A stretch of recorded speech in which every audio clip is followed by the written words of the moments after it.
Hello there, air signs. Welcome to your monthly reading. So this reading is for the month of December. Okay. Libra, Gemini, Aquarius.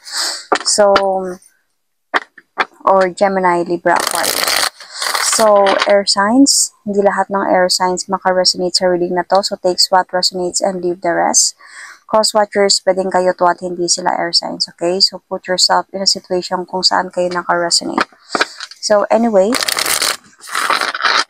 let's start without further ado. Libra, Gemini, Aquarius, what is happening right now and ano yung pwede mangyari for the month of December for your love, reading, or relationship. So, let's see. We were going to pull Oracle card first, Libra, Gemini, Aquarius. So, still, do check your other placements, okay? Watch your other placements, especially your moon sign. Dahil pwedeng doon kayo maka-resonate at hindi dito. So, let's see. Situation, Libra, Gemini, Aquarius for now. Tingnan natin what is happening right now sa love life nyo, sa relationship nyo. Oh, toxic, unhealthy behaviors, people, poison. So, this is obviously toxic relationship could be. So, sa ngayon, so let's pull another oracle card.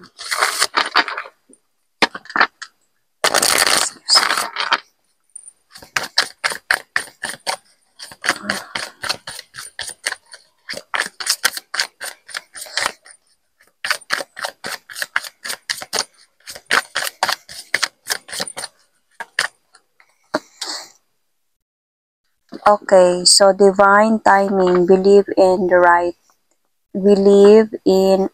timing. So divine timing, toxic, unhealthy relationship or unhealthy behavior. So let's see. Ano ba to? Believe in right timing. Feeling ko kasi dito, you are holding into a relationship na you thought na ito pa yung para sa'yo, pero hindi na pala. Like, akala mo you are meant to be, pero hindi na pala kasi unhealthy na siya, toxic na siya, hindi mo lang kayang bumitaw kasi mahal mo at pinapaniwala kang mahal ka. Let's see.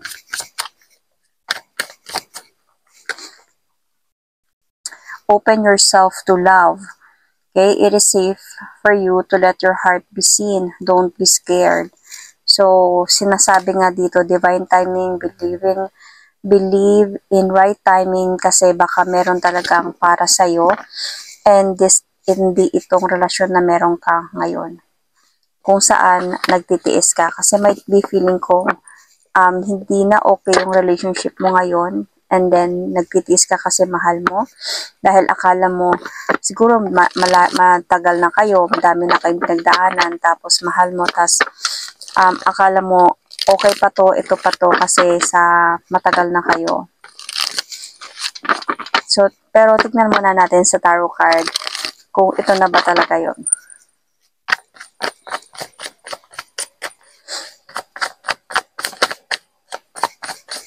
What is happening right now?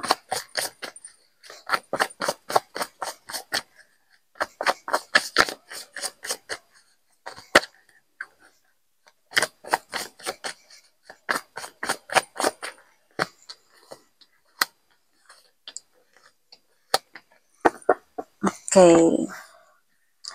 So, you're not talking right now actually or nasa point na, yeah, this person gave you silent treatment. And I can see here, may mga clarities dito about, might be third party, could be.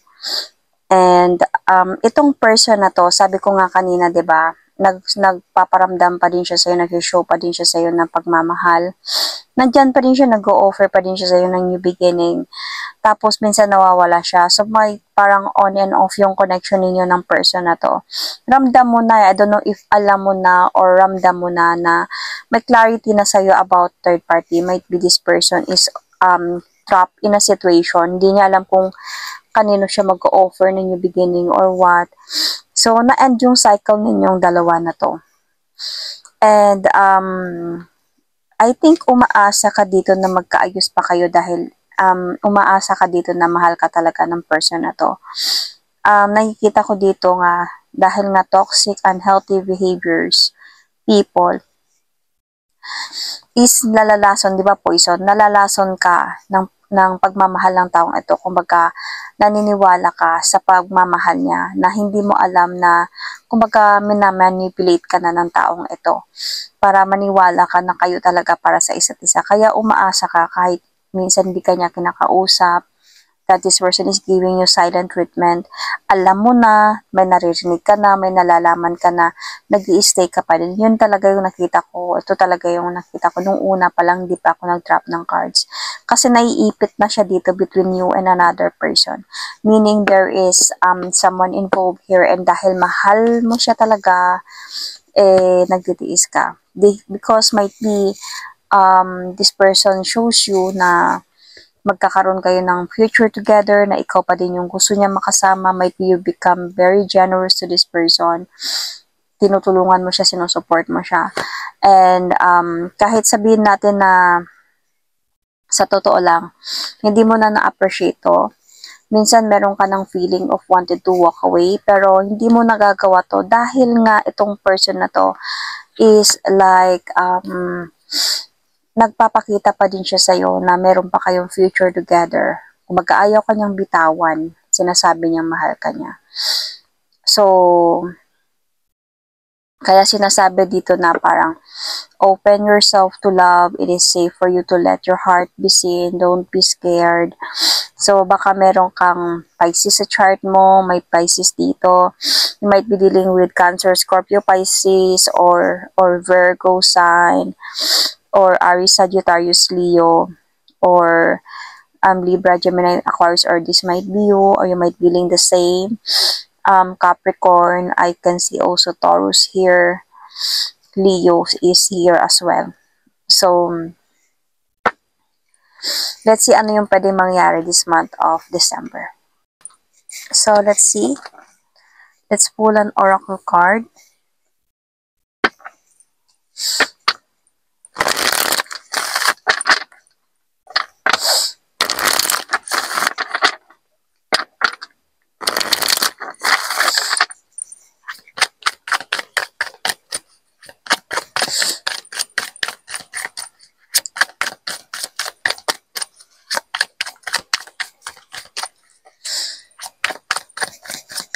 Ano yung pwede mangyari this month of December for Libra, Gemini, Aquarius? Realization. Okay. Awareness, finding out, coming to light. Magkakaroon na to ng realization sa'yo. Okay. So, let's see. Another oracle card.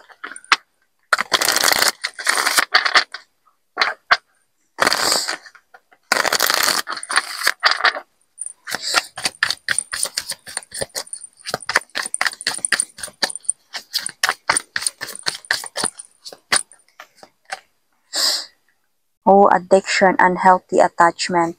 So, feeling ko kahit nagkakaroon na sa'yo dito ng realization, itong person na to, since ka toxic tong behavior ng person na to, hindi ka pa din niya titigilan, nandyan pa din siya. So, ibig sabihin even sa dadating sa oracle card, this month of December or in the near future, nandyan pa din siya.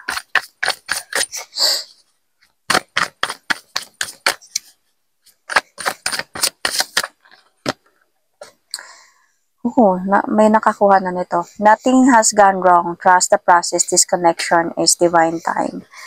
So, let's see. Let's see for the tarot card.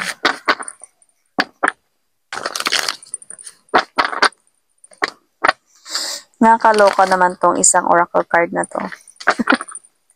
Yung may realization na tapos divinely time pa.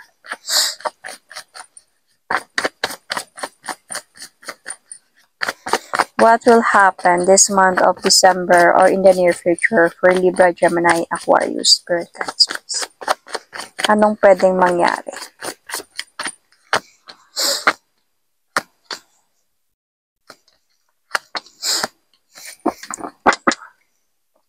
Okay.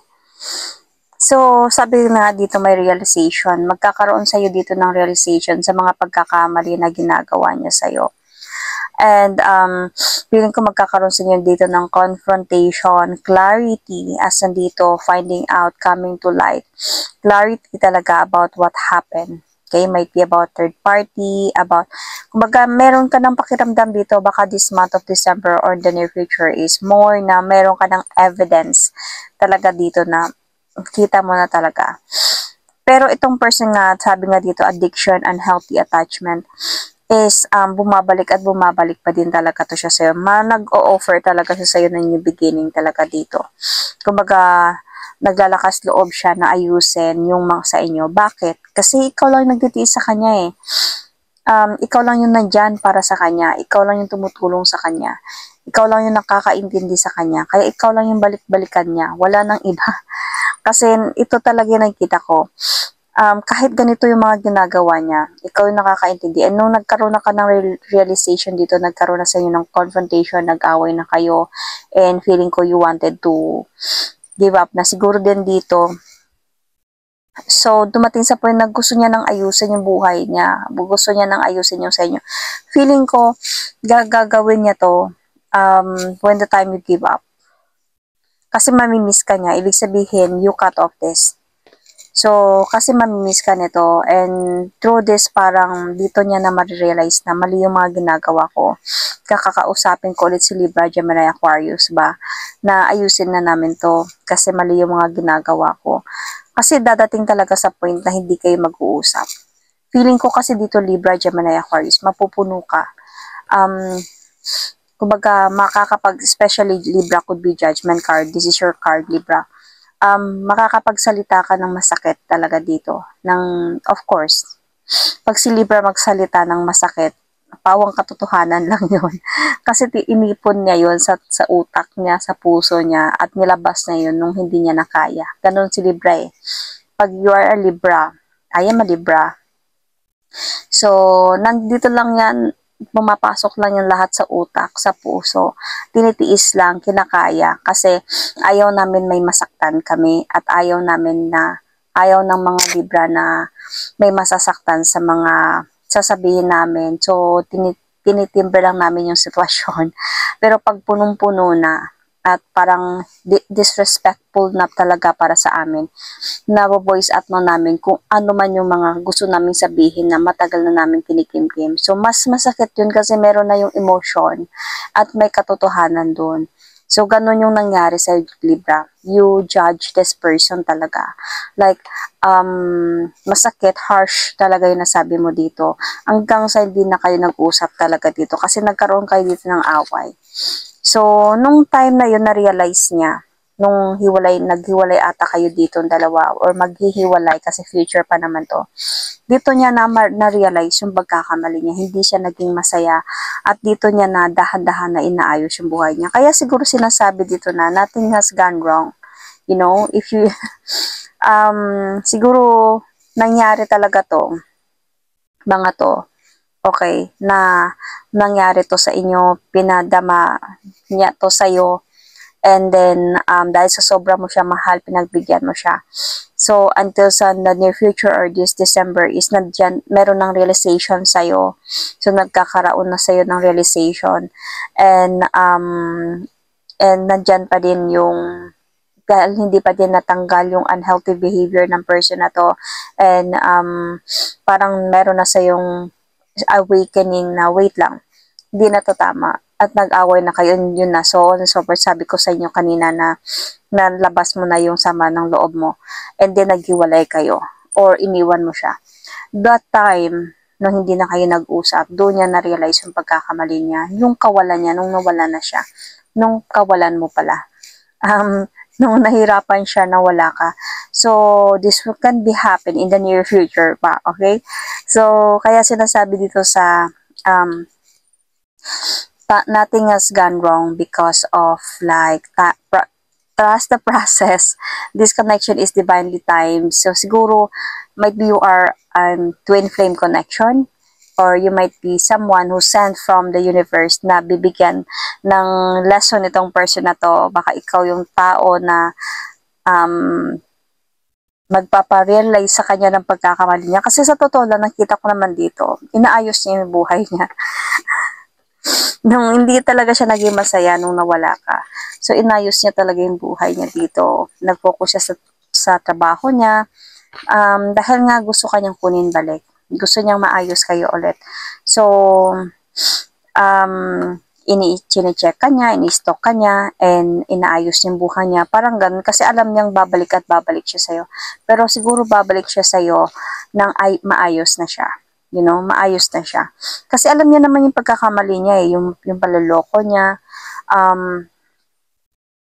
Somehow, hindi madali to sa kanya na instantly nagbago siya agad. No, I think hindi pa to. Nako-confuse pa siya sa pagbabago niya. Minsan, natutukso pa talaga siya, pero iniiwas-iwasan niya na dahil gusto ka nga talaga niyang balikan. So, might be in the near future, let's see, ano yung pwedeng mangyari sa inyo. Ano yung pwedeng outcome nito?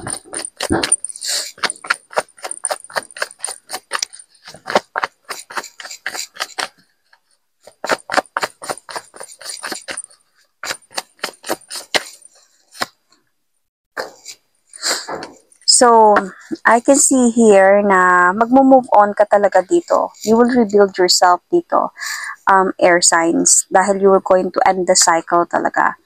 To have a changes na din sa buhay mo at mag-focus ka na din sa sarili mo, sa buhay mo. But you will still going to try to sneak a little bit na, kumusta na ba siya? Nagbago na ba siya? Something ganyan.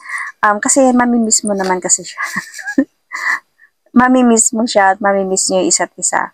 And there is a possibility na ayusin niya naman talaga yung buhay niya. Though sa totoo lang, hindi siya sure kung paano niya gawin yun. Pero feeling ko mangyayari yun. In the future, in the near future. So that is my reading for you, Libra, Gemini, Aquarius.